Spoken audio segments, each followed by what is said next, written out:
sing dadi niat perune warga masyarakat ngambakan Bang Rejo yekti bakal dikabulake dening Allah taala. Amin. Allahumma amin.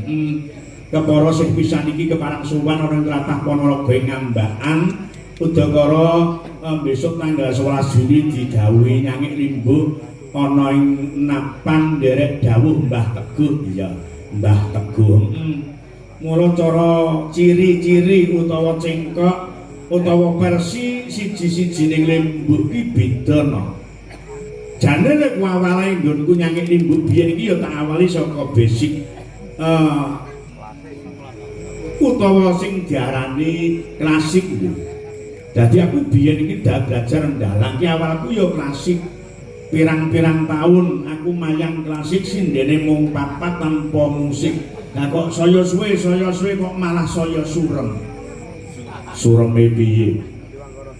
Saben taun ki carangan ora tambah ning mau saya susut. Mula njur tak balik grimbyang. Saiki sing penting hiburan. Mergo masyarakat biyen karo saiki beda biyen pengamat seni ning wis saiki sekedar hiburan nadyan to dening pakeliran tetep ora ninggalke anter-antere perjalanan. Iya, kaya ngono. Mula digarap campur sari. Saya tahun-tahun milenial sing wis umur kaya ngene iki no.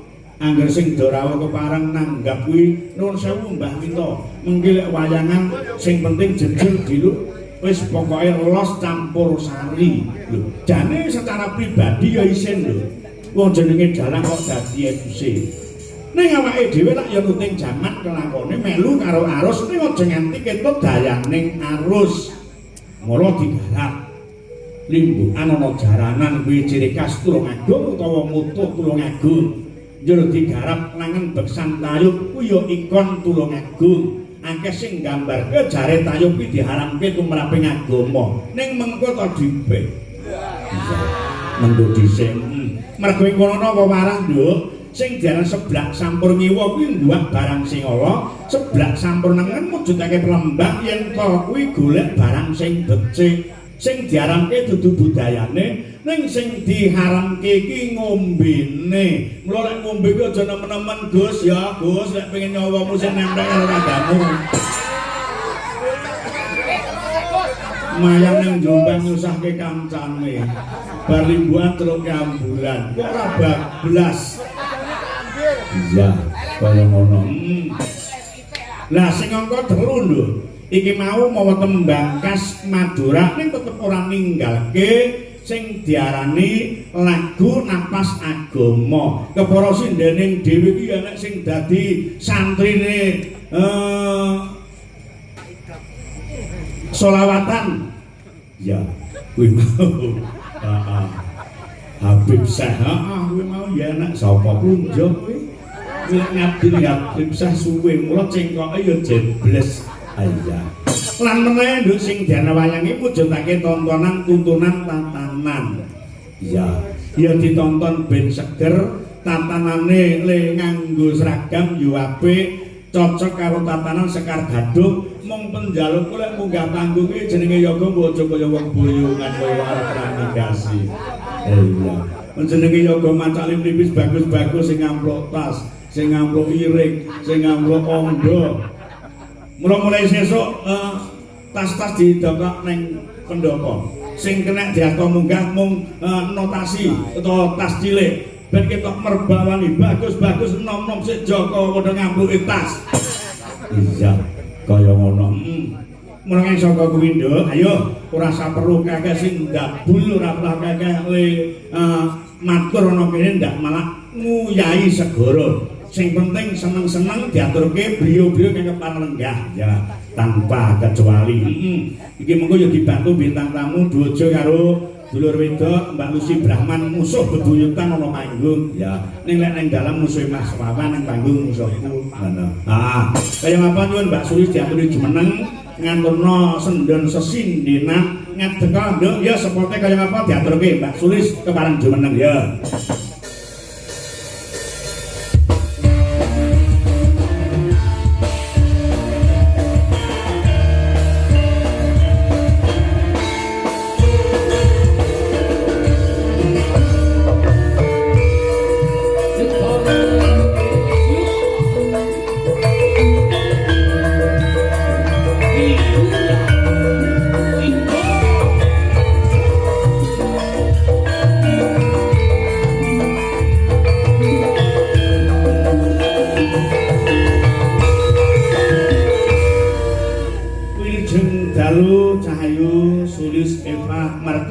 monggo sapa dawa tenan jenenge.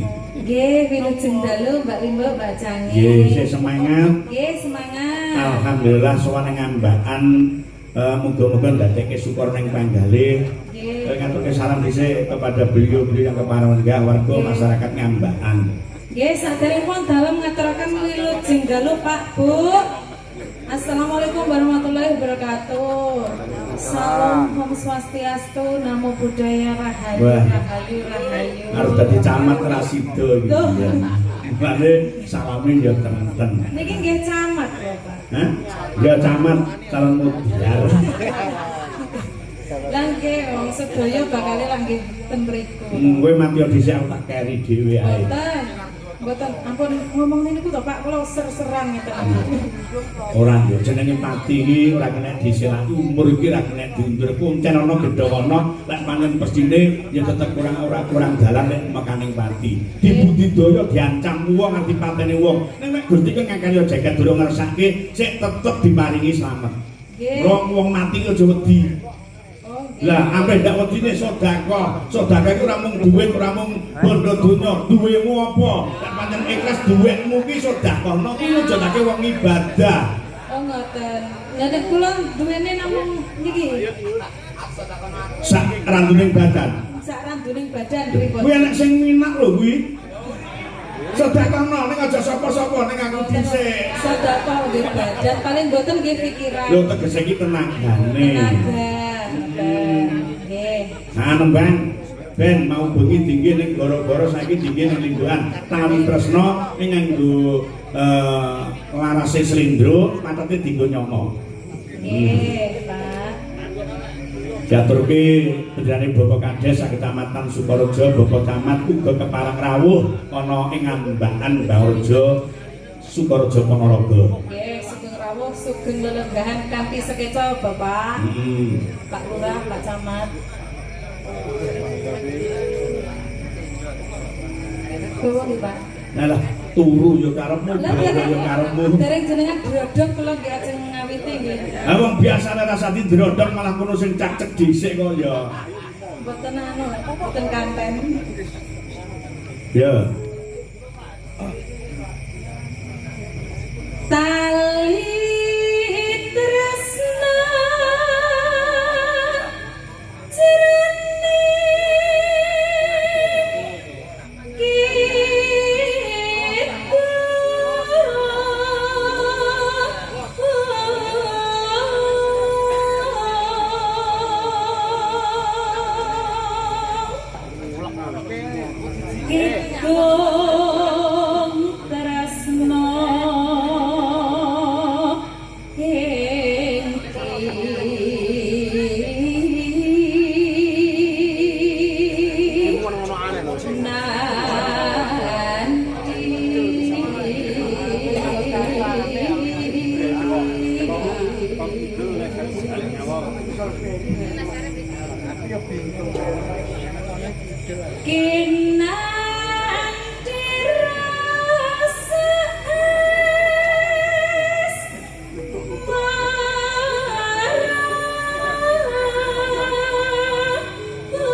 Ya, please.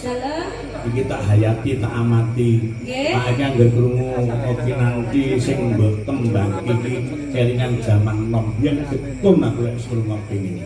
Lah napa kok getun? Getun biyen aku kok dadi wong lugu lho. Dadi ngerti jajane Gusti Allah iki ning ibumu tok aku ora pernah nakal sing werna-werna.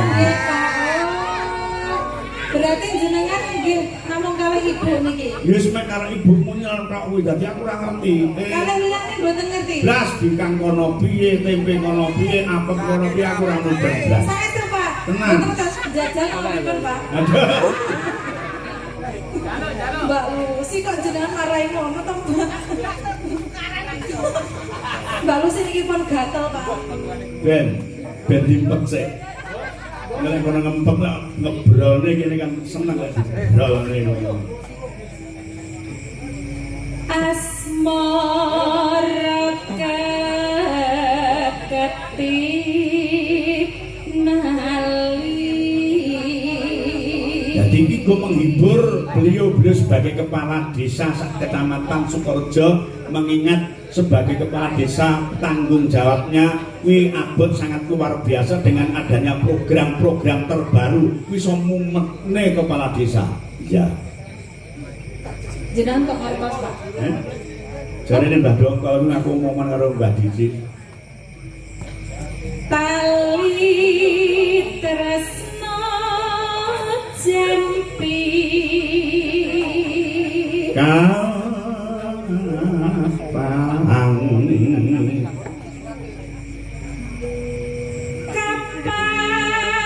gesi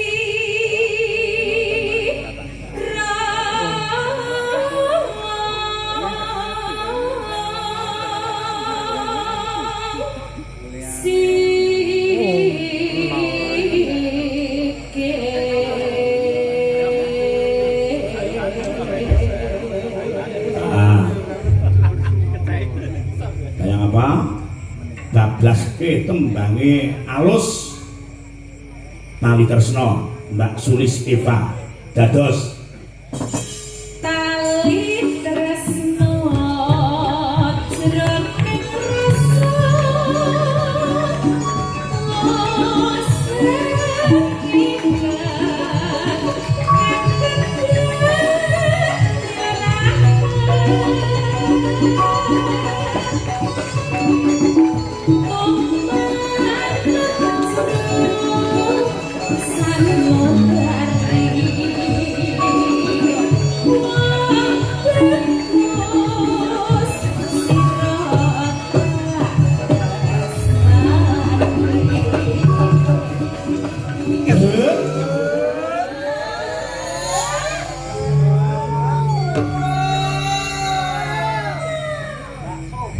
rasa sedina kaya sawindra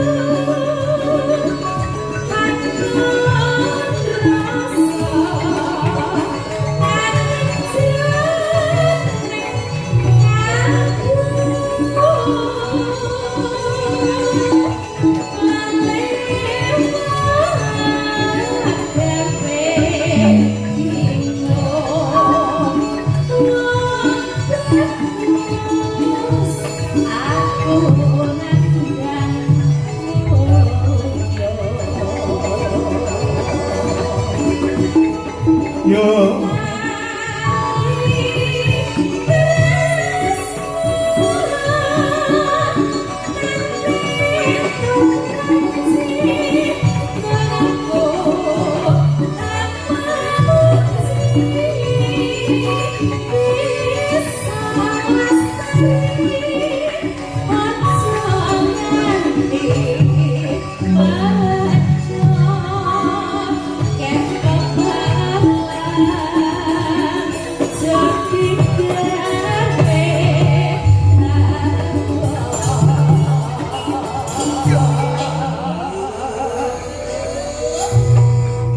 Lis dalam itu cukup alusan ae umpake Bablaske lesung jumenglung. Kuwi digarap rong pupo ki biasane ndak kuwaraken wong iki lebih baik setengah kurang daripada berlebihan.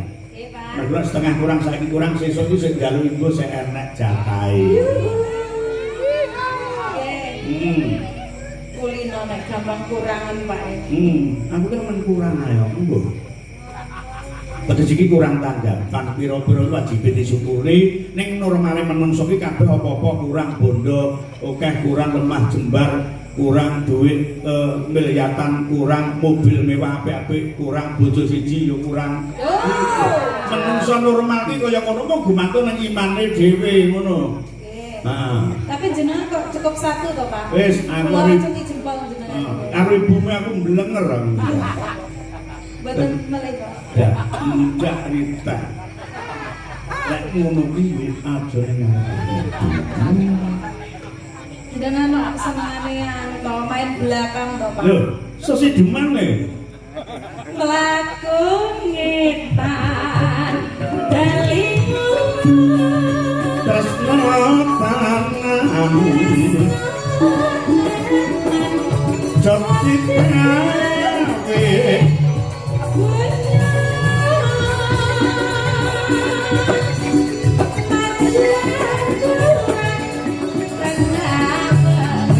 Ya apa? Lesung Sumenggrung anak wedok. Mita, ya. Mbak Imas, Ruki.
dari tali tresno dadi resung jumengklu bablas gedhok tur pungkasan dikira kira sekitar 5 menit untuk pemanasan ya.